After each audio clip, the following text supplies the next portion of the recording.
Within minutes of pulling out of the parking lot, the door which houses the propane tank on the passenger side opened.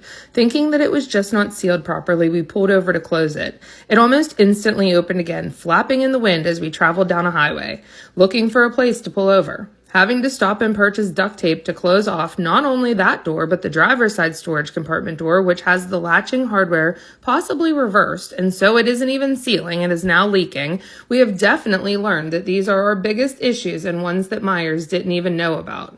Yet how in the world could someone have towed an RV from the state of Indiana to Pennsylvania without this happening to them? Or did it and no one cared enough to fix the problem, but instead just let it fly in the wind? Who knows? To be continued.